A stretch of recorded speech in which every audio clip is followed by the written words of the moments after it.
சிறகடிக்க ஆசை சரியில்ல. டுடே எபிசோட்ல நம்ம ரவி இருந்துட்டு, இப்ப நான் என்னதான் பண்றதுன்னு சொல்லிட்டு ரொம்பவே வருத்தமா இருக்காங்க. முத்துவும் மீனாவும் இருந்துட்டு, இவங்கள நாங்க பார்த்துக்குறோம். நீங்க போயிட்டு முதல்ல ஸ்ருதிய சமாதானம் பண்ணுங்க அப்படின்னு சொல்லிட்டு, நம்ம முத்துவும் மீனாவும் ரவி கிட்ட சொல்லிட்டு, நீத்துவோட நம்பரை வாங்கிட்டு கிளம்பிடுறாங்க. அதுக்கு அடுத்ததான் வந்து பார்த்தீங்கன்னா, இந்த பக்கம் நம்ம ஸ்ருதி இருந்துட்டு, அவங்களுடைய வீட்டில் ரொம்பவே வருத்தத்தோட ரூம் கதவை சாத்திக்கிட்டு இருக்காங்க. சுதா இருந்துட்டு ரொம்பவே பதறி போய் ஸ்ருதிக்கு ஏதாவது பிரச்சனையாக இருக்குமோ, அவள் ஏதாவது தப்பான முடிவுக்கு போயிடுவாளான்னு சொல்லிட்டு ரொம்பவே பயந்துக்கிட்டு, ஸ்ருதி கதவை திறமா அப்படின்ற மாதிரியே சொல்லிக்கிட்டு இருக்காங்க. நான் கதவை திறக்கிற எண்ணத்தில் இல்லை, நான் கொஞ்ச நேரம் தனியாக இருக்குன்னு நினைக்கிறேன், தயவு செஞ்சு இங்கேருந்து கிளம்புங்க அப்படின்ற மாதிரி ஸ்ருதி ஒரு பக்கம் சொல்லிக்கிட்டு இருக்காங்க. எந்த பிரச்சனையாக இருந்தாலையும் பார்த்துக்கிறான், உன்னுடைய அச்சா வேற வந்திருக்காரு, தயவு செஞ்சு கதவை தர அப்படின்ற மாதிரி சொல்லிக்கிட்டு இருக்காங்க. நான் யார் கூடயும் பேசுறதா எனக்கு எண்ணமே இல்லை, தயவு செஞ்சு என்னை விட்டுருங்க அப்படின்னு சொல்லிட்டு நம்ம ஸ்ருதி ஒரு பக்கம் சொல்லிக்கிட்டு இருக்காங்க. வாசுதேவனும் ஒரு பக்கம் வந்து கதவை தட்டிக்கிட்டு இருக்காரு. மாப்பிள்ளை வரட்டும், நம்ம பேசிக்கலாம், கதவை தரமா அப்படின்ற மாதிரி சொல்லிக்கிட்டு இருக்காங்க. நான் யார் கூடயும் பேச விரும்பல அப்படின்னு சொல்லிட்டு ஸ்ருதி வந்து சொல்லிடுறாங்க.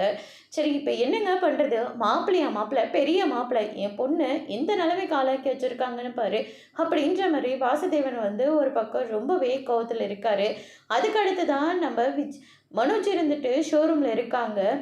அப்போ ஜீவா இருந்துட்டு, இந்த அக்கௌண்ட்ஸ் எல்லாம் கொஞ்சம் பாருங்கள், என்ன இவ்வளோ கொண்டு வந்திருக்கு, எப்போ எடுத்துகிட்டு வந்து கொடுத்தாலையும் அப்புறமா பார்க்குறேன்னு சொல்கிறீங்களே தவிர வேலையிலே உங்களோட நினப்பு போகவே மாட்டேங்குது, இன்றைக்காச்சும் பாருங்கள் அப்படின்ற மாதிரியே சொல்லிடுறாங்க. ரோகிணியோட விஷயம் என்னாச்சு அப்படின்னு சொல்லிட்டு இந்த பக்கம் சந்தோஷ் வந்து சொல்லுவோம், அவள் மட்டும் டிவோர்ஸ் கொடுத்துருந்தா நான் சந்தோஷமாக இருந்திருப்பேன், ஆனால் அவள் டிவோர்ஸ் கொடுக்காம இப்படி எல்லாரையும் அலக்கடிச்சிட்ருக்கா அப்படின்ற மாதிரி சொல்லிக்கிட்டு இருக்காங்க. எங்கள் கசினோட பொண்ணு ஒரு டிவோர்ஸ் ஆகியிருக்கு, நீங்கள் மனசாச்சிங்கன்னா நீங்கள் கல்யாணம் பண்ணிக்கலாம் அப்படின்ற மாதிரி சொல்லிக்கிட்டு இருக்காங்க. இல்லை எனக்கு கல்யாணம் ஆகாத பொண்ணு தான் தேவை, கல்யாணம் ஆன பொண்ணெல்லாம் எனக்கு வேண்டாம் அப்படின்ற மாதிரி நம்ம மனோஜ் வந்து சொல்லிடுறாங்க. சந்தோஷ் வந்து நக்கலாக ஃபோனை எடுத்துகிட்டு வந்து, உன் முகத்தை பார்த்தே நீயே சொல்லிக்கோ, நீயே செகண்ட் மேரேஜ் தான் ஆக போகிற அப்படின்ற மாதிரி சொல்லிடுறாங்க. ரோகிணியை ஏமாற்றிட்டு போனதுக்கு நான் எப்படி செகண்ட் மேரேஜ் பண்ணிக்க முடியும் அப்படின்ற மாதிரியே சொல்லிக்கிட்டு இருக்காங்க. சார், உங்களுடைய அம்மா வராங்க அப்படின்ற மாதிரி சொல்லிடுறாங்க. பின்னாடியே சிந்தாமணியும் வராங்க. என்ன விஷயமா, சிந்தாமணி தான் என்னை ஃபோன் பண்ணி இங்கே வர சொன்னாங்க அப்படின்ற மாதிரி சொல்லிடுறாங்க. அதுக்கு அடுத்ததான் மனோஜுக்கு பணம் கொடுத்த அந்த கந்து வட்டிக்காரரும் வராரு. வந்த உடனே பார்த்தீங்கன்னா, உங்களுக்கு நான் 14 லட்ச ரூபாய் கடன் தரேன், நீங்கள் அதுக்கு எனக்கு வட்டியே வேண்டாம், நீங்கள் இதை செக்கை மட்டும் வாங்கிக்கிட்டால் போதும், பேங்க்கில் இருக்கிற உங்களுடைய சொத்து பத்திரத்தை எடுத்துகிட்டு வந்து கொடுங்க அப்படின்ற மாதிரி சொல்கிறாங்க. விஜயாவும் வேறு வழி இல்லாமல் மனோஜ் சொன்னதுனால நல்ல வாய்ப்பு நமக்கு கிடைச்சிருக்கு, வட்டியே இல்லாத பணம், இவங்க சொல்கிறதாம்மா சரி அப்படின்ற மாதிரியே சொல்லிடுறாங்க. இல்லைடா, இதுக்கு உங்கள் அப்பாவோட கையெழுத்து வேணும், அப்பாவோட கையெழுத்து தானே, அதை நான் போட்டுக்கிறேன் அப்படின்னு சொல்லிட்டு நம்ம மனோஜ் வந்து ஒரு பக்கம் சொல்லிடுறாங்க. எல்லாமே நமக்கு சாதகமாக நடக்குதுன்னு சொல்லிட்டு சிந்தாமணி வந்து ரொம்பவே சந்தோஷமாக இருக்காங்க. அதுக்கு அடுத்ததான் இந்த பக்கம் நம்ம முத்து இருந்துட்டு அவங்க ஃப்ரெண்ட்ஸ் கிட்ட ரவியோட வாழ்க்கையில் என்னெல்லாம் நடந்துகிட்டு இருக்கோ அதை அப்படியே சொல்லிக்கிட்டு இருக்காங்க.